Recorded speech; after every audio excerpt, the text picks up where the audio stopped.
Okay, so bedtime story then. The tree, the rowan, they asked us to read. To quicken. So quickening is when a baby moves for the first time at 12 weeks. Quick beam, the moon 2. The tip of the index finger, which is Capricorn.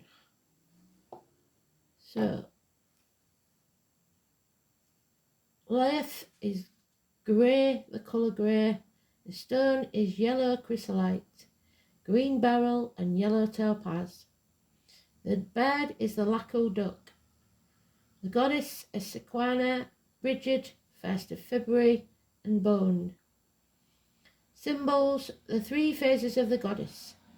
Past, present, future, maiden, mother, crone, the 3 fates. The white blossom of the Virgin, Virgo, which was in the reed. The maiden, red berries. Menstruating women, the mother, black bark. The old wise woman, the crone. The planet Vesta.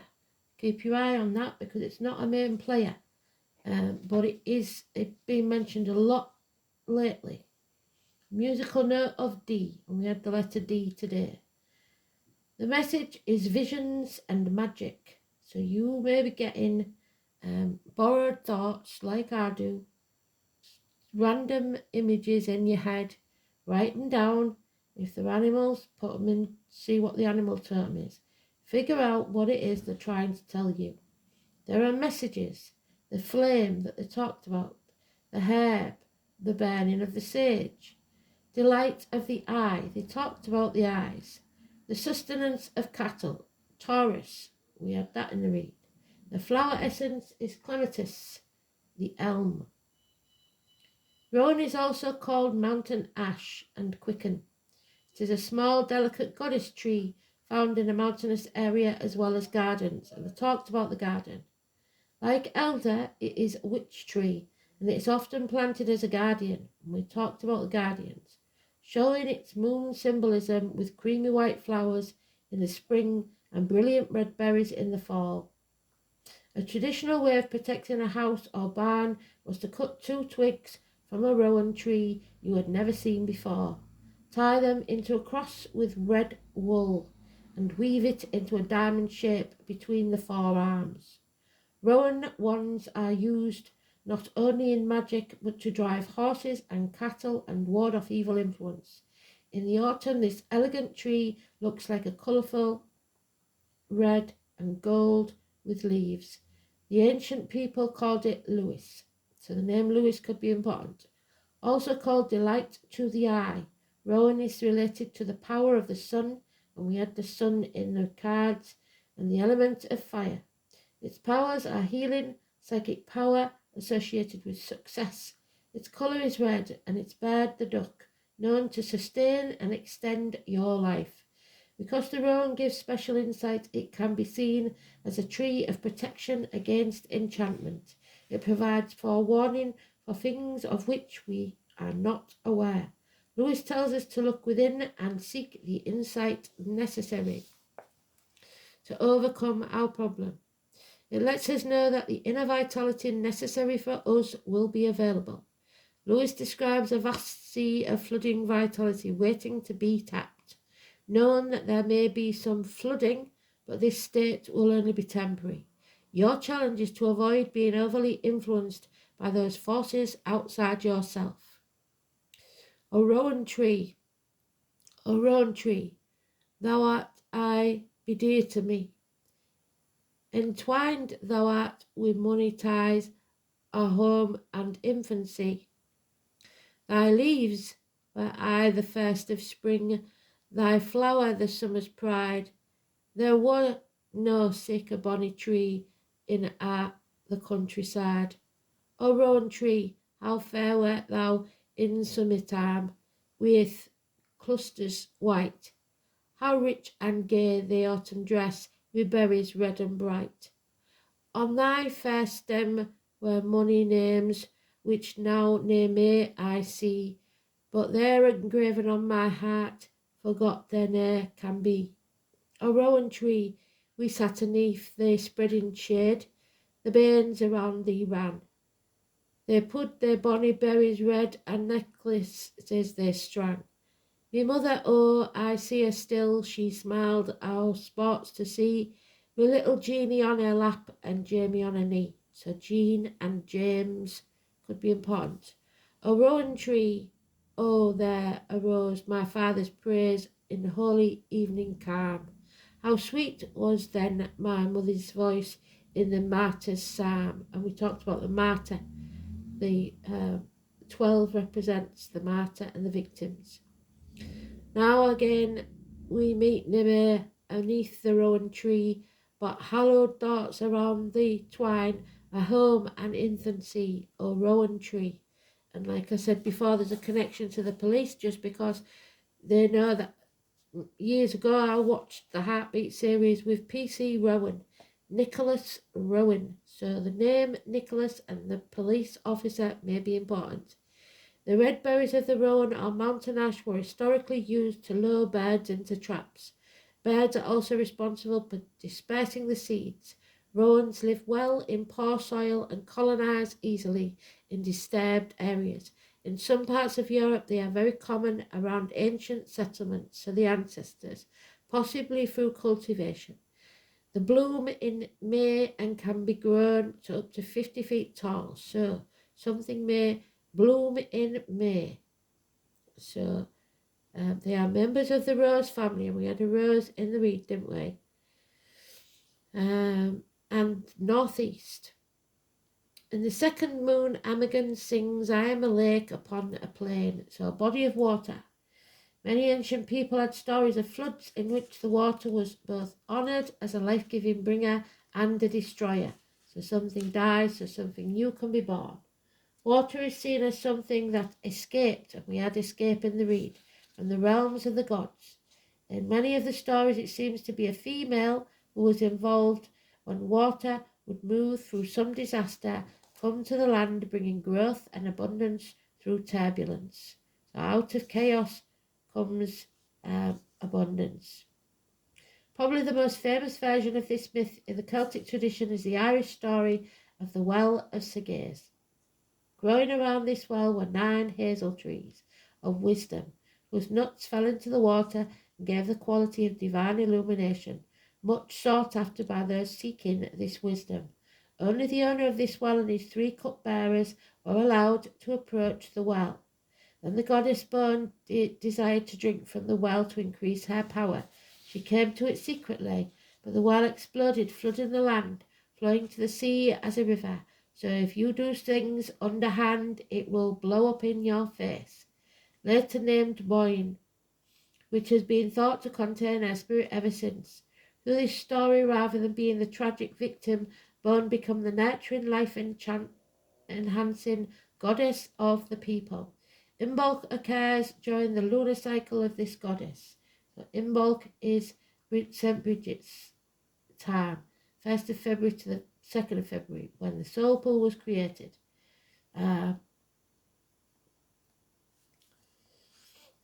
Bridget has been given honour at this time. The conjunction of fire and water, which appears to be polar opposites, are actually the main symbols for fertility and healing. Bridget kindles the fire in the earth as well as being the life-giver, power of the sun, but she is also the one who sends the rivers and springs out to the land. Because of this, she is the mistress of fire and water, and the bringer of fertility to the land. She is fire in water. The fire symbolises Imbolc, is placed right in the middle of a time when we are surrounded by water in the form of great floods. This last long ending of winter is usually often a time of heavy rains and snow. Because the sun is beginning to offer longer periods of light and warmth, frost is no longer holding deeply in the soil, but it is now melting and seeping into the earth, bringing texture to the land and getting it ready for the new growth that will soon emerge. This is the quickening that will soon give us the early signs of spring, with bulbs pushing themselves up into view. For us, that means it is time to thaw out our spirits and warm ourselves, allow a thaw from the winter's cold darkness, and prepare for our own new growth. So in the movement of this cycle energy, we first become aware of the growing waters of emotion, feeling its pressure upon our quiet spirit, so long in the dark. We find ourselves yearning to begin a time of conscious manifestation. Then at the full moon, which we're coming up to on the 18th, I believe, we may allow the well of our emotions to spill over and observe how this loosens our heart and spirits and brings us a period of fertile growth and possibility. It is time for us to thaw, release our spirits and find new growth and exhilaration in fresh life-bringing waters. All on a plain there stands a lake, a magic mirror doth it make, and gathered on the wintry night ye may behold a wondrous sight, for in that lake reflected are the Lady Moon and Morning Star. Morning Star is actually Lucifer. And the star card, which is out of chaos, is born order. Across the sky they journey on, and to her son she sings a song. Cradled in my loving arm, you dream unmarred by fear of harm. Swift be your ride in the heavenly boat, as on the Milky Way we float. Where turns the crown of the northern wind, a silver island shall you find, and on that isle a castle white, wherein is peace and calm delight. Inside the castle's silver walls there stands a dark majestic hall, and in that hall a lady fair, the end of all desire is there. So slumber deep, thou heavenly twin, and so thy journey soon begin. For thy who in love's flame will die, shall rise again, I promise thee, like the phoenix rising. On the earth, in the air, through the fire, by the water, I am Breath, the roan moon's daughter. Why is the duck in the next place? Not hard. This is the month of the floods, when the ducks swim over the meadows, and grey is the colour of the flood water and the rainy skies. The stone is topaz. It is colourless, yellow, red-brown, light blue, pinkish red, or pale green, form of floor containing aluminium silicate. The colours are rarely vivid, and pink is the most valuable colour.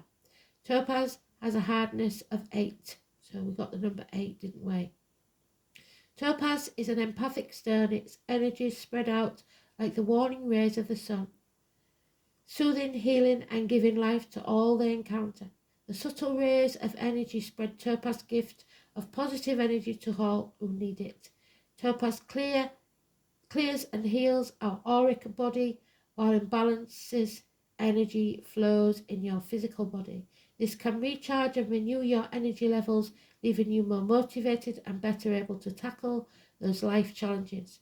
Topaz can also protect, it shields your auric energy from negative influences during periods of change. It is a good crystal for times of crisis and rapid life changes. It allows you to tap into your own inner resources for the strength to complete the task at hand. The energies of topaz radiate outwards in all directions. This can teach you to allow your own visions to project in more than one direction. This is especially beneficial for those in the arts of sciences because it can help you see a solution in an unexpected place. Topaz soothes and calms the nervous system, making it an excellent stone for relaxation and meditation. By neutralizing distracting influences, it can reduce stress and make you feel more at peace. Topaz can help you find a path to your goals. Its subtle energies can help you to pierce the gloom of uncertainty, to eliminate the way to success. Physically, topaz is said to be beneficial to the nervous system and the blood. It can also reduce the stress that is the root cause of many of mankind's ailments. Topaz is a good choice for those born in the zodiac sign of Aries, which we had, Leo and Gemini. So Queen, water is a daily necessity for earth creatures, so drink more water. When the continental Celts were looking for a new homeland, they ventured west from the known river valleys of the great landmass we call Eurasia. Just beyond the Great Mountains, the Alps, they discovered sweet and abundant water, fertile soil, expansive woodlands, and plentiful fish, game, berries, grasses, fungi, and broadleaf plants necessary to support their tribes. We say the Celts originated in Alsace, and northeastern France about 3,500 years ago.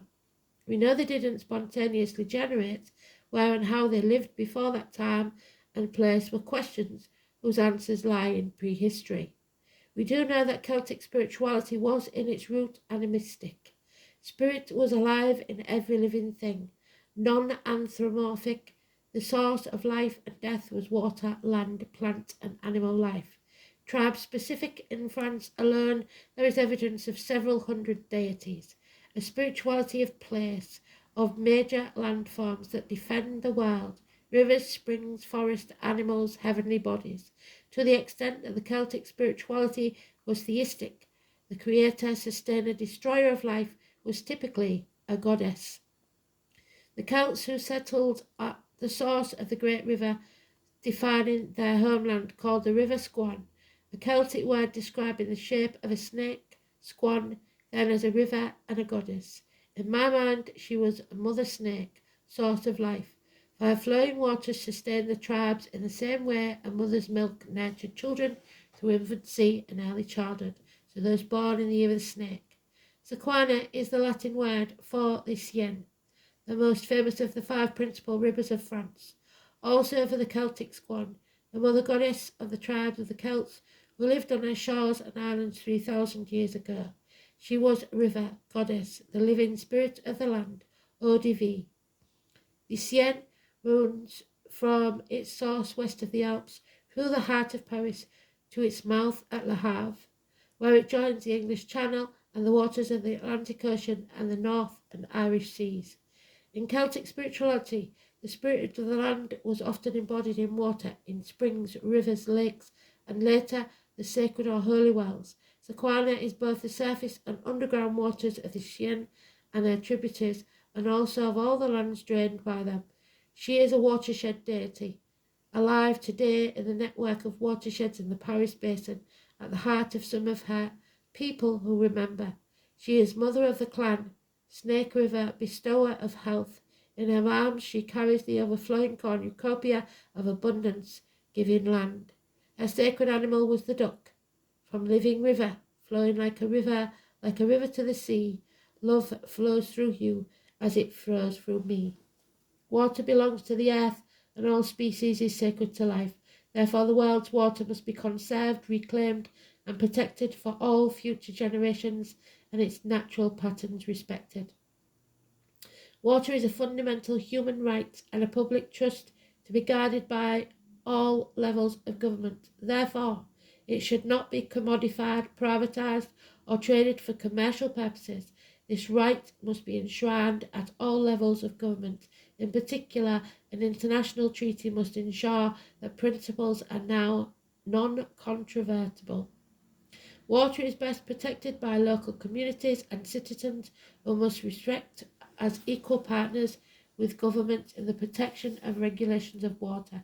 And if you're lucky enough to have your own source of water, use that. People of the earth are the only vehicle to promote earth's democracy and save water. Water also figured highly in the pagan cluster's Living River action during the protests. The Living River mission statements include: we say that our lives, our communities, the health of the earth, ecosystems and cultures of indigenous people, the dreams of children are too important to be subsumed to profit. Another world is possible, a world of justice, of freedom, ecological balance and true abundance, and we will make it real. Although the negotiations of the FTAA believe they have offence out dissent, we believe they have welled themselves in. We intend to liberate them so that they can hear the voice of the people, the land and the waters.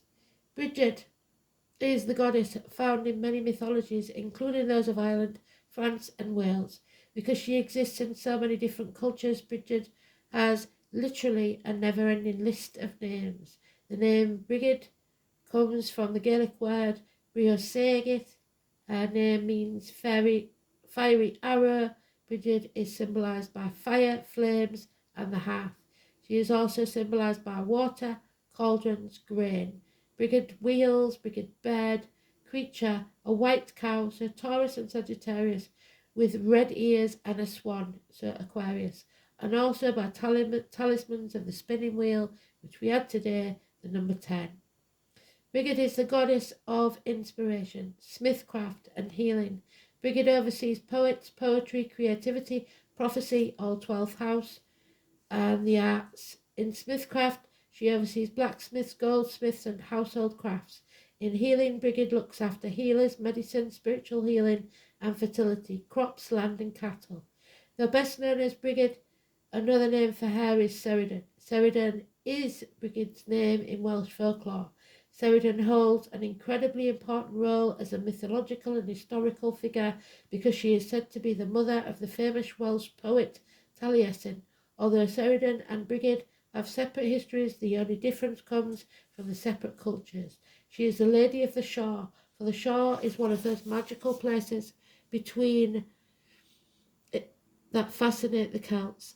Those in between places such as shorelines, fjords, doorways, and so on, where neither one state nor the other. The shore is neither dry land nor is it sea, yet it is the meeting place of both. If we consider that the land represents our solid material world, while the sea represents the great cosmic womb of our life, the intuitive side of our nature, we can see that the shore is the meeting place between one world and another.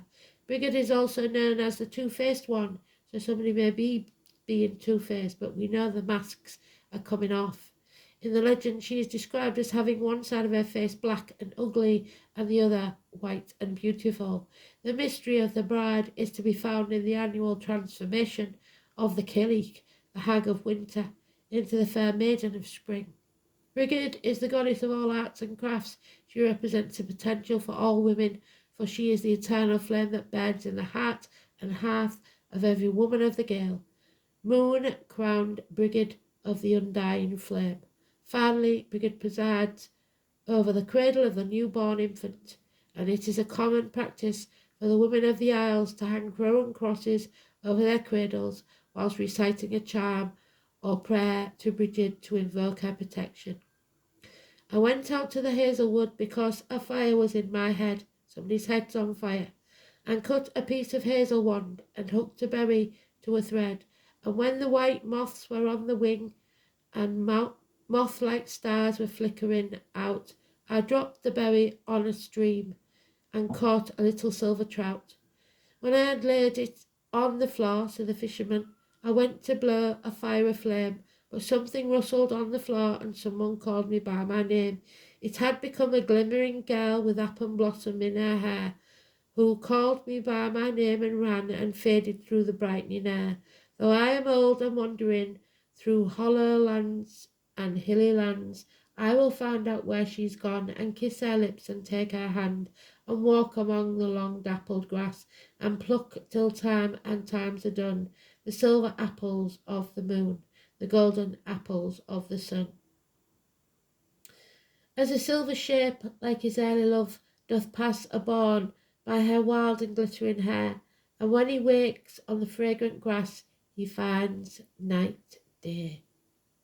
Hail to thee, blithe spirit, bird thou never wert, that from heaven or near it pourest thy full heart in profuse strains of unpremeditated art. Look, nymphs and shepherds, look, what sudden blaze of majesty is that which we from hence descry? To divine, to be mistook, this is she, to whom our vows and wishes bend. Here our solemn search hath end. Mark what radiant state she spreads in circles around her shining throne, shooting her beam like a silver thread. This is she alone, sitting like a goddess bright in the centre of her light. There you go, the goddess. We are protected. Abundance is coming. Out of chaos comes order. Thanks for listening, and God bless.